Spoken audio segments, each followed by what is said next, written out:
तो अभी हम लोग देखने वाले हैं, जैसे हम लोग एएनसी देख रहे हैं, तो एएनसी में हम लोग अभी आगे बात करते हैं। थोड़ा वीडियो बड़ा होगा पर अपन सब इसमें समझ के लेंगे जो एएनसी है। तो एएनसी के इसके पहले मैंने बता दिया था कि हम लोग मल्टी जो पैरा होता, क्या बोलते हैं उसको, ग्रेविडा किसे बोलते हैं, पैरिटी किसे बोलते हैं और कैसे कैलकुलेट करते हैं, ये सब मैंने बता दिया था। First trimester, second trimester, third trimester में ये सब क्या क्या होता है ये मैंने बता दिया था। अब हम लोग देखते हैं हिस्ट्री टेकिंग। तो हिस्ट्री टेकिंग में सबसे पहले क्या आता है कि सबसे पहले कि हम लोग उसको पूछेंगे कि नली तो नली नहीं है, कि मल्टी पैरा नली ग्रेविडम है कि मल्टी ग्रेविडम है, कि उसको नली ग्रेविडम है या फिर प्राइमी है, ये उसको हम लोग को पूछना है। कि उसके बाद हम लोग को उसके हिस्ट्री में उसका एज बताना। एज सबसे पहले उसका एज और नेम। तो सबसे पहले नेम उसका पूछेंगे, फिर उसका एज हम लोग पूछते हैं कि एज क्या है। अब एज पूछना क्यों इम्पोर्टेंट है, क्योंकि सपोज जो ग्रेटर दैन 30 ईयर है तो हम लोग को पता है ये मैटरनल एज इंक्रीज है इसमें। तो क्या होता है यहाँ पे हाइपरटेंशन या फिर प्रीक्लेम्सिया या फिर अब्रेप्सियो प्लासेंटा, हाँ, तो ये सब का यहाँ पे आगे जाके ये सब हो सकता है। तो इसीलिए इसका तो उस हिसाब से अपन प्लान करते हैं। तो इस हिसाब से इसलिए हम लोग इसमें एज पूछना ज़रूरी है। उसके बाद हम लोग एड्रेस पूछते हैं, वहाँ पे उसका एड्रेस पूछते हैं। रिलीजन क्या है, रिलीजन पूछते हैं, क्योंकि क्या होता है बहुत रिलीजन में क्या होता है कि क्लोज मैरिजेस होती हैं, मतलब क्लोज मैरिजेस होती हैं और इसमें क्या होता है जेनेटिक डिसऑर्डर होने का चांसेस ज़्यादा होता है, इसलिए हम लोग वो पूछना भी ज़रूरी रहता है। देन इसके बाद हम लोग अब आगे आते हैं। तो आगे हम लोग देखते हैं कि सबसे पहले इसमें ये हो गया। देन तो हम लोग आगे हम लोग जो होता है, जैसे हम लोग ऑक्यूपेशन पूछते हैं। ऑक्यूपेशन कि क्या वो हमेशा सेडेटरी तो नहीं है, मतलब वो बैठी तो काम नहीं करती या फिर बहुत ज़्यादा फिजिकल एक्टिविटी तो नहीं करती, क्योंकि अगर सेडेंटरी लाइफ स्टाइल रहेगी तभी भी प्रॉब्लम है और अगर बहुत ज़्यादा फिजिकल एक्टिविटी वाला है तभी भी प्रॉब्लम है। तो उसके हिसाब से हम लोग उसको गाइड करते हैं क्या करना है क्या नहीं करना है, इसीलिए उसका ऑक्यूपेशन पूछना बहुत ज़रूरी है। उसके बाद हस्बैंड का भी ऑक्यूपेशन पूछते हैं और सोशल उसका कैसा है, मतलब सोशल कैसा है, इकोनॉमिक स्टेटस कैसा है। तो क्योंकि अगर वो गरीब रहेगी तो क्या होगा, वहाँ पे माल न्यूट्रिशन हो सकता है, वहाँ पे अनीमिया वहाँ पे हो सकता है उसको, तो ये पूछना उसको ज़रूरी है। ये हो गया दो। उसके बाद तो क्योंकि क्या होगा, अगर न्यूट्रिशन प्रॉपर नहीं रहेगा तो बेबी लो बर्थ वेट होगा और अगर मदर का भी आगे प्रॉब्लम आ सकती है। उसके बाद मैरिजल स्टेटस हम लोग उसका पूछेंगे कि मैरिड है कि अनमैरिड है उसका। उसके बाद एक होता है फीकंडिटी का मतलब क्या होता है, कंसीव करने की कैपेसिटी। मतलब क्या हुआ, उसकी शादी तो 22-23 साल में हो गई पर प्रेगनेंसी उसको 10 साल के बाद हो रही है। तो ये उसको हम लोग को पूछना ज़रूरी है कि उसका जो फीकंडिटी, मतलब इसमें जो फीकंडिटी जो पावर है वो बहुत ही कम है, मतलब कंसीव करने की क्षमता कम है, मतलब गर्भधारण की क्षमता उसमें कम है। तो ये हम लोग को पूछना है।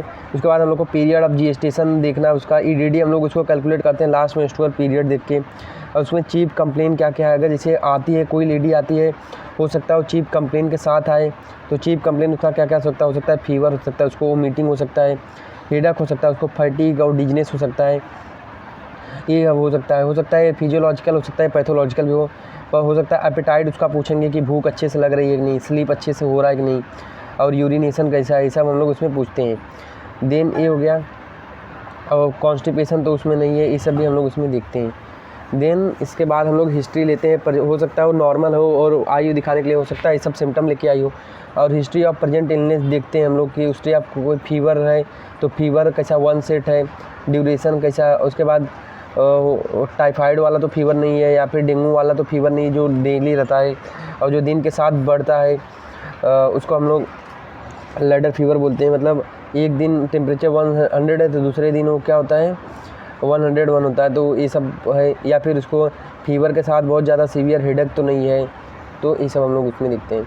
और हिस्ट्री ऑफ प्रेजेंट प्रेगनेंसी में उसमें मतलब फर्स्ट ट्राइमेस्टर में क्या होता है कि कभी कभी वो मीटिंग ज़्यादा होती है तो हम उसको हाइपरेमेसिस ग्रेविडम बोलते हैं। क्यों होता है, ड्यू टू बीटा एससीजी ज़्यादा होता है। पर वजाइनल ब्लीडिंग तो उसको हम लोग को नहीं, वो अगर पर वजाइनल ब्लीडिंग का कंप्लेन तो लेके नहीं आ रही है, तो अगर 20 वीक के पहले लेके आती हो सकता है उसमें तो एक्टॉपिक प्रेगनेंसी हो सकता है, उसमें एक्टॉपिक प्रेगनेंसी और 20 वीक के बाद हो सकता है लेके आई तो अब्रेप्सियो प्लासेंटा या प्लासेंटा प्रीविया की हो सकता है ये हो, या फिर हो सकता है उसको पोलिप हो या फिर कैंसर हो, सर्वाइकल कैंसर हो, तो ये सब भी हो सकता है उसमें।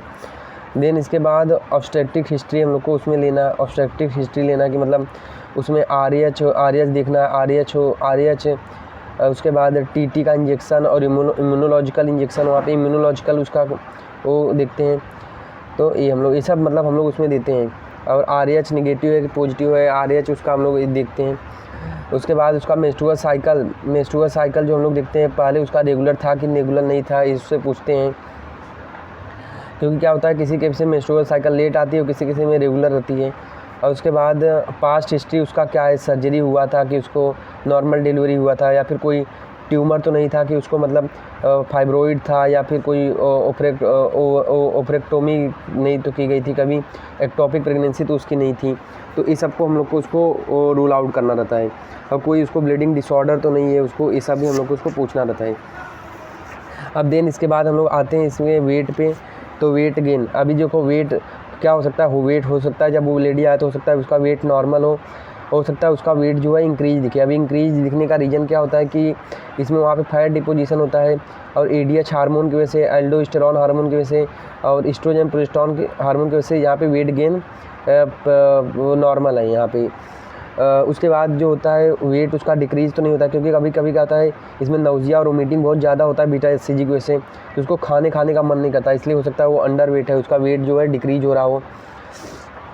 तो हो सकता है उसका सडन वेट इंक्रीज कर गया, बहुत ज़्यादा सडन वेट इंक्रीज कर, क्योंकि प्रेगनेंसी में सडन वेट इंक्रीज नहीं होता, धीरे धीरे करके वेट इंक्रीज होता है। मैंने बताया था फर्स्ट ट्राइमेस्टर में 1 kg, सेकेंड में 5 kg, थर्ड में 5 kg, ये नॉर्मल होता है। पर क्या होता है अगर सडन वेट गेन हो जाता हो तो हो सकता है वो प्री एक्लेम्सिया की तरफ जा रही हो, तो ये सब हम लोग उसमें देखते हैं। उसके बाद ये हो गया, उसके बाद हम लोग देखते हैं उसका जो BMI हम लोग देते हैं, मतलब BMI मतलब इसमें हम लोग BMI को बोलते हैं कि BMI मतलब इसमें क्या होता है कि जो हम लोग जब पेशेंट आती है तो BMI हम लोग निकालने का तरीका क्या होता है कि इसका फुल फॉर्म ही भूल गया हूँ, पर इसको निकालने का तरीका होता है कि वेट इन kg लेते हैं हम लोग, और जो पेशेंट का हाइट है उसको हम लोग मीटर में लेते हैं और उसका स्क्वायर करते हैं। पेशेंट का जो हाइट होता है उसको हम लोग मीटर में लेके और उसका स्क्वायर करते हैं। इसको हम लोग बोलते हैं बॉडी मास इंडेक्स। तो अगर BMI किसी का BMI जो होता है वो सपोज 40 आ गया, तो मतलब वो ओबीज है, मतलब इसका BMI बहुत ज़्यादा है, ये ओबीज है। तो मैंने ये बताया था, ये वाला भी मतलब डिस्कस किया हुआ है कि जैसे किसी का BMI है वो किसी का BMI लेस देन 18.5 है, तो मतलब उसका नॉर्मल वेट गेन है, नॉर्मल और ये हेल्थी है। और किसी का जो BMI है वो है लेस देन, अगर किसी का BMI जो होता है वो कम है, मतलब किसी का BMI बहुत ज़्यादा कम है, तो अगर BMI जो है 7 से 8 है तो मतलब वो अंडर वेट है, तो उसको वेट गेन ज़्यादा करना रहता है उसमें। और किसी का किसी का BMI जो है मतलब अंडर वेट कब बोलेंगे, जब ये गलत है, जिसमें लेस देन 18.5 अगर आए तो वो अंडर वेट है, तो इसमें हम लोग उसको बोलते हैं 18 kg वेट गेन इसमें नॉर्मल है। और किसी का जो BMI है वो अपना 90 to 23 आ रहा है BMI, तो वो नॉर्मल है, वो हेल्दी है, तो उसमें 11 से 16 kg वेट गेन नॉर्मल हम लोग उसको बोलते हैं, ये नॉर्मल वेट गेन रहेगा। और किसी में अगर 24 से 27 है किसी का BMI, तो ये ओवर वेट है, तो इसमें हम लोग बोलते हैं कि less than 7 kg weight gain ही करना है, इससे ज़्यादा वेट गेन इसमें नहीं करना है। तो ये हम लोग BMI के बेसिस पे हम लोग उसको बताते हैं कि कितना वेट गेन करना है, कितना वेट गेन नहीं करना है। देन इसके बाद हम लोग पाइलर देखते हैं, क्योंकि क्या होता है प्रेगनेंसी में डिमांड ऑफ ब्लड सप्लाई क्या होती है, इंक्रीज हो जाती है। तो पाइलर तो नहीं है, टंग में देखते हैं, नेल बेड में देखते हैं, और आई में देखते हैं, आई में जो पल्पेब्रा होता है वहाँ पे हम लोग उसको देखते हैं। तो ये हम लोग देखते हैं, और पाइलर मतलब दोनों पल्पेब्रा को एक साथ ही हम लोग को देखना रहता है। देन इसके बाद पाइलर के बाद ओरल कैविटी में कोई इन्फेक्शन तो नहीं है, टीथ में कोई इन्फेक्शन तो नहीं है, क्योंकि टीथ का इन्फेक्शन कभी कभी हार्ट में चले जाता है। उसके बाद क्या, क्योंकि वो फेसिया कनेक्टेड होते हैं उसमें, और कभी कभी गम से ब्लीडिंग नहीं हो रही, तो अगर गम से ब्लीडिंग हो रही है तो विटामिन C हम लोग उसमें लिम्सी टैबलेट हम लोग उसको दे देते हैं 500 mg, ये हो गया। देन इसके बाद जॉइंटिस तो नहीं है, उसको हम लोग जॉइंटिस तो नहीं हो रही है, तो जॉइंटिस हम लोग देखते हैं यहाँ पे जो स्क्लेरा जो अपना कंजक्टाइवा होता है वहाँ पे हम लोग देखते हैं पीलापन तो बॉडी में नहीं है। उसके बाद टॉन्सिल देखते हैं कि टॉन्सिल जो है बढ़ा तो नहीं है, palatine tonsil, pharyngeal tonsil, lingual tonsil, तो ये सब हम लोग टॉन्सिल का कंडीशन देखते हैं, एडिनॉइड टॉन्सिल, तो ये सब हम लोग इसका कंडीशन देखते हैं। उसके बाद नेक में हम लोग देखते हैं कोई स्वेलिंग तो नहीं है, कोई लिम्फ नोड में जो है इन्लार्जमेंट तो नहीं हो सकता है, ये टीबी हो सकता है कैंसर हो सकता है नेक में जो सॉफ्ट टिश्यू हो सकता है वहाँ पे थायराइड ग्लैंड इन्लार्जमेंट है, गोइटर हो तो हो सकता है वहाँ पे हाइपोथायरॉयडिज्म का केस है, हाइपरथायरॉयडिज्म का केस सकता है। उसके बाद पीडल एडिमा हम लोग को दिखता है। अभी देखो अगर सिंगल लेग में पीडल एडिमा मिल रहा है तो वो नॉर्मल है, अगर दोनों लेग में मिल रहा है तो हो सकता है वो पैथोलॉजिकल है, क्योंकि क्या होता है एडिमा पीडल एडिमा क्यों होता है, और पीडल एडिमा हम लोग क्या एकदम लेटरल मेलुलस में हम लोग चेक करते हैं, या फिर एंकल के पास हम लोग चेक कर सकते हैं ए एडिमा, या फिर टिबिया और फिबुला जो है वहाँ पे भी हम लोग इसको चेक कर सकते हैं। तो अगर सिर्फ वन लेग में होता है, क्योंकि क्या होता है प्रेगनेंसी के टाइम जो इंफीरियर वेना केवा है यहाँ पे जो यूट्रस होता है डिस्ट्रोवर्टेड रहता है प्रेगनेंसी पे, तो इंफीरियर वेना को वो कंप्रेस करता है जो लिम्ब जो मतलब नीचे से हाथ पैर से जो ब्लड ऊपर आना चाहिए वो नहीं आ पाता, क्योंकि यहाँ पे इसको कंप्रेस कर रही है तो यहाँ पे ही जमा हो जाता है, तो ये ब्लड वेसल्स में रहता है, तो ये फिल्टर होकर इंटरस्टिशियल स्पेस में चले जाता है, तो इसको हम लोग क्या बोलते हैं, इसको हम लोग बोलते हैं पीडल एडिमा। तो ये नॉर्मल होता है अगर सिंगल लेग में हो। दो लेग में हो तो हो सकता है पैथोलॉजिकल हो सकता है। पैथोलॉजिकल मतलब कैसा हो सकता है, उसको किडनी डिजीज हो, पर इसमें क्या होगा फेस में भी स्वेलिंग दिखेगा, आई पेरी और वाइटल एडिमा दिखेगा उसमें। हो सकता है हार्ट में प्रॉब्लम तो नहीं, सीरियस कार्डियक प्रॉब्लम तो नहीं है उसमें, तो दोनों बायलैटरल पीडल एडिमा मिलेगा। प्रेगनेंसी में क्या होता है सिर्फ राइट साइड में ही मिलता है। उसके साथ तो ये सब हो गया। उसके बाद हम लोग इसका लंग का सीवीएस एग्जामिनेशन करेंगे, रेस्पिरेटरी एग्जामिनेशन, साउंड वगैरह सुनेंगे कि नॉर्मल साउंड है कि कैसा है उसमें। उसके बाद सीवीएस में उसको डिजनिया तो नहीं हो रहा है, तो हो सकता है कार्डियक पैथोलॉजी उसकी। ब्रेस्ट एग्जामिनेशन करेंगे कि सेकेंडरी एलोलाई मिल रहा है, वहाँ पे टेंडरनेस कैसा है वहाँ पे। उसके बाद इरेक्टाइल है कि नहीं अपना निप्पल, तो ये हो सकता है। कभी कभी थोड़ा बहुत मिल्क आता है तो वो नॉर्मल होता है, क्योंकि प्रोलैक्टिन सिंथेसाइज कर रहा होता है मिल्क को, तो थोड़ा बहुत जब ऑक्सीटोसिन का लेवल होता है बेसिकली वो उसके बाद ही राइज करता है, पर ये कभी कभी क्या होता है वो निकल जाता है रिफ्लेक्स की वजह से दूध। देन उसके बाद ऑब्स्टेट्रिक एग्जामिनेशन में हम लोग क्या करते हैं, इसमें ऑब्स्टेट्रिक एग्जामिनेशन करते हैं तो इसमें हम लोग इंस्पेक्शन करते हैं और पाल्पेशन, उसके बाद परकसन, उसके बाद ऑस्कल्टेशन। तो परकसन हम लोग ये नहीं करते, क्योंकि सिंस वहाँ पे बेबी बच्चा है पेट के अंदर, तो परकसन नहीं करते, तो इसमें हम लोग परकसन नहीं करते। तो हम लोग इंस्पेक्शन में कैसा है, इंस्पेक्शन में हम लोग उसमें देखते हैं कि लीनिया नाइग्रा है कि नहीं, स्ट्रेया ग्रेविडम है कि नहीं, क्या हो गया एब्डोमिनल स्कार तो नहीं है, कोलोजमा उसके फेस में कोलोजमा तो नहीं है, क्योंकि ये सब नॉर्मल कंडीशन है जो मैंने बता चुका हूँ। और पाल्पेशन में हम लोग वहाँ पे उसको ग्रिप, हम लोग वहाँ पे बहुत 4 ग्रिप होती हैं, तो ऑब्स्टेट्रिक एग्जामिनेशन में जो ग्रिप होती हैं जैसे फंडल grip, lateral grip, pelvic grip, folic grip, तो ये सब हम लोग उसमें एग्जामिनेशन करते हैं। तो देखो सबसे पहले यहाँ पे आता है अपना लियोपोल्ड मैन्यूअर जो होता है, यहाँ पे ऑब्स्टेट्रिक ग्रिप इसको हम लोग बोलते हैं। तो जिसमें सबसे पहले हम लोग फंडल ग्रिप देखते हैं, तो अगर वो सॉफ्ट दिख रहा होगा, सॉफ्ट पार्ट होगा, ब्रॉड सॉफ्ट पार्ट होगा, तो हो सकता है वो बटक हो, तो हम लोग अपने हाथ से वो टच करते हैं फंडल पे, तो ये क्या हो सकता है, तो यहाँ पे हम लोग पाल्पेट करते हैं यहाँ पे फंडस रीजन में, तो अगर सॉफ्ट पार्ट दिख रहा होगा तो लग रहा होगा, फील हो रहा होगा हाथ पे, तो क्या होगा बटक होगा।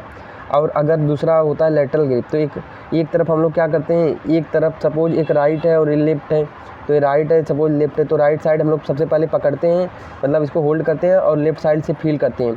तो सपोज अगर उसका हम लोग को वहाँ पे सॉफ्ट दिख रहा होगा और नोबी पार्ट, अगर सपोज वहाँ पे क्या होगा कर्व पार्ट दिख रहा होगा, सॉफ्ट दिख रहा होगा थोड़ा सा, तो उसको कैसा हो बैक है। और सपोज अब इस तरफ से हमने इसको होल्ड किया, अब इस तरफ इसको फील कर रहा हूँ, तो इसमें क्या होगा वहाँ पे नोबी पार्ट होगा, थोड़ा नोडुलर होगा, तो हाथ पैर होगा, उंगली होगा, ये सब होगा, तो ये हो गया। देन इसके बाद हम लोग देखते हैं थर्ड ग्रिप अपना कौन सा होता है। इसमें क्या होता है कि हम लोग ये तीनों ग्रिप में 1 2 और ये तीनों ग्रिप में ये कौन 1 2 3 ये तीनों ग्रिप में हम लोग पेशेंट के फेस को ही फेस करते हैं, अपना फेस पेशेंट के फेस की तरफ रखते हैं। अब ये वाला जो ग्रिप है इसको हम लोग कौन सा ग्रिप बोलते हैं, इसको हम लोग बोलते हैं अपना पॉलिक ग्रिप। तो पॉलिक ग्रिप में हम लोग क्या करते हैं, पॉलिक ग्रिप में हम लोग वन हैंड को यूज करते हैं और अपना जो है अगर उसमें क्या होगा वन हैंड को इसमें हम लोग यूज करते हैं और ग्रैप्स करते हैं प्रेजेंटिंग पार्ट को। अगर हेड फ्री होगा, अगर हेड फ्री है तो कैसा होगा बुलेटेबल होगा, अगर हेड फ्री है तो बुलेटेबल होगा, और अगर हेड फ्री नहीं है तो वो बुलेटेबल नहीं होगा। तो ये अपने को ध्यान रखने का है। तो इसमें हम लोग पॉलिक में क्या करते हैं कि वन हैंड से ऐसा वन हैंड से प्रेजेंटिंग पार्ट को हम लोग क्या करते हैं, प्रेजेंटिंग पार्ट को हम लोग ग्रैस्प करते हैं। अगर वहाँ पे हेड इंगेज होगा, अगर हेड इंगेज होगा तो हम लोग को पता चल जाएगा, अगर नहीं इंगेज होगा तो बुलेटेबल होगा। अगर हेड इंगेज नहीं होगा तो कैसा होगा, वो फ्री होगा, और फ्री होगा तो कैसा होगा, बुलेटेबल, मतलब मूवेबल होगा वो थोड़ा सा। देन इसके बाद अपन फोर्थ एग्जामिनेशन देखते हैं। तो फोर्थ एग्जामिनेशन में अपना आता है कि यहाँ पे हम लोग लेटरल ग्रिप देख लिया, एक फंडल ग्रिप, लेटरल ग्रिप और पॉलिक ग्रिप, और लास्ट अपना आता है क्या, अपना पेल्विक ग्रिप। तो पेल्विक ग्रिप को हम लोग इसको जो पेशेंट का फेस होता है उसके अपोजिट साइड हम लोग का फेस रखते हैं, और यहाँ से दोनों हाथ को ऐसे लेके जाते हैं इंग्वाइनल की तरफ, इंग्वाइनल लिगामेंट की तरफ ऐसा, और क्या करते हैं, बेबी के सर की तरफ ऐसा हाथ को अपने हम लोग कन्वर्ज करने की कोशिश करते हैं। पर सपोज क्या हुआ, अपना जो हाथ है वो डाइवर्ज हो गया है, अपना जो दोनों हैंड है डाइवर्ज हो गया है, मतलब वहाँ पे इंगेजमेंट हो चुका है। और अगर हाथ जो है अगर वो हाथ जो है कन्वर्ज हो रहा है तो मतलब वहाँ पे अभी भी फीटल हेड इंगेज नहीं है। तो अगर दोनों हाथ कन्वर्ज हो रहा है तो फीटल हेड अभी इंगेज नहीं है, मतलब इंगेजमेंट नहीं हुआ है। अगर डाइवर्ज हो रहा है तो मतलब वो जो बच्चा है वो इंगेजमेंट उसका हो चुका है, अगर डाइवर्ज हो रहा है तो this is all about the Leopold manoeuvre. तो ये सब हम लोग ने देख लिया, तो ये सब था ANC। इसके बाद हम लोग देखेंगे क्या इन्वेस्टिगेशन करते हैं, और पेशेंट को जो आती है तो उसको हम लोग क्या न्यूट्रिशन सप्लाई वगैरह करने के लिए, अप्लाई करने के लिए क्या न्यूट्रिशन बोलते हैं, देने के लिए क्या न्यूट्रिशन देते हैं, तो ये सब हम लोग देखते हैं।